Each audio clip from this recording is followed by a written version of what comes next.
Hello guys! Welcome back to my YouTube channel. Ayan guys, kung matatandaan nyo guys, nagpa-raffle for a cause po kami dito sa Hong Kong. Ayan, so isa po sa mga member namin yung nag-post. And then, yan pong nakikita nyo sa screen, sila po yung mga OFW natin na sumusuporta sa ating raffle for a cause.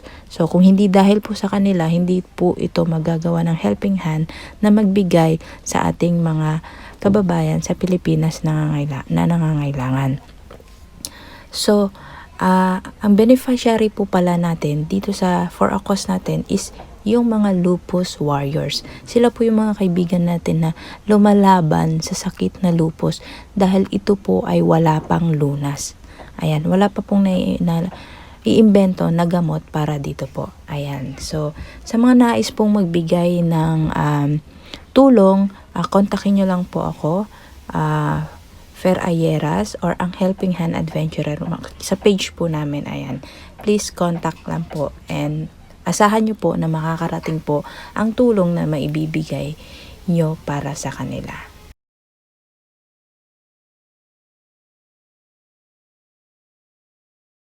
Ayan po mga ka-good vibes. Magpapakita po kami ng konting sample ng symptoms ng lupus po. Hindi ko na po siya kinapi lahat kasi naano po yung puso ko. Naiiyak po ako. So, hindi ko po kaya na makita lahat yun. So, at ayaw ko rin makita nyo ng yung iba kasi sa atin is ayaw din makita lahat yung mga ganun. Lalo na yung sa mga mababaang luha. Ayan. Kaya ito po, pakita ko po sa inyo yung konting sintomas.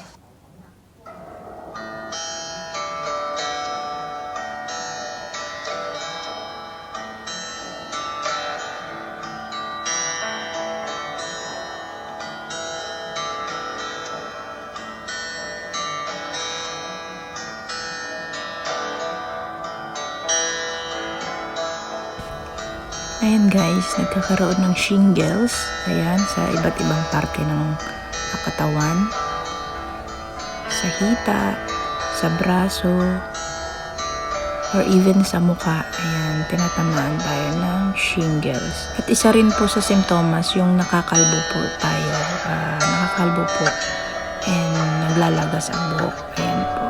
Isa rin po sa simptomas ng lupus kapag nag-a-active siya.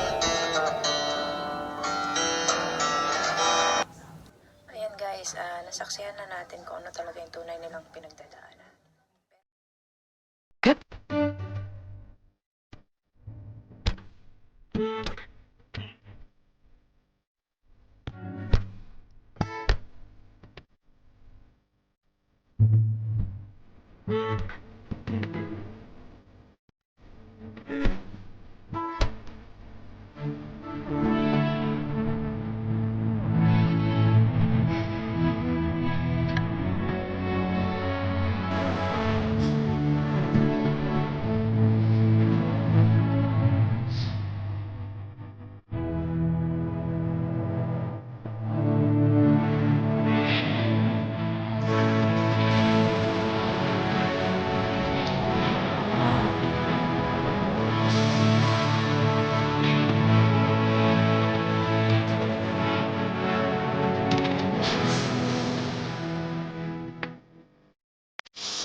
Ayan po guys, so nakikita nyo yung ating handog sa ating Lupus Warriors ay nakarating na po sa kanila. Ayan po, makikita nyo sa screen na nag-post na po sila na nakaabot na sa kanila yung mga regalo ng ating OFW. Ayan po. So, ayan guys. So, pinapakita ko lang po sa inyo yan guys para makarating sa mga OFW na yung ginagawa naming for a cause is talagang napupunta sa ating mga kababayan na nangangailangan. Hindi po para magpasikat or sumikat. Yan po. Yan lang po ay patunay para sa ating mga kababayan na sumusuporta ng for a cause. Lalo yung mga tumataya po. Ayan. So, nais ko lang po na makita nila na nakakarating po sa kanila talaga yung mga tulong na binibigay ng ating mga OFW or mga kababayan. Ayan, so sana po patuloy po kayong sumuporta sa aming adhikain. Ayan, so maraming salamat po. And please don't forget to subscribe na rin po ang aming mga YouTube channel. Ayan, lahat po kami dyan ay mga member po ng Helping Hand Adventurer. Ayan, God bless and advance Merry Christmas and Happy New Year po sa inyong lahat. Thank you!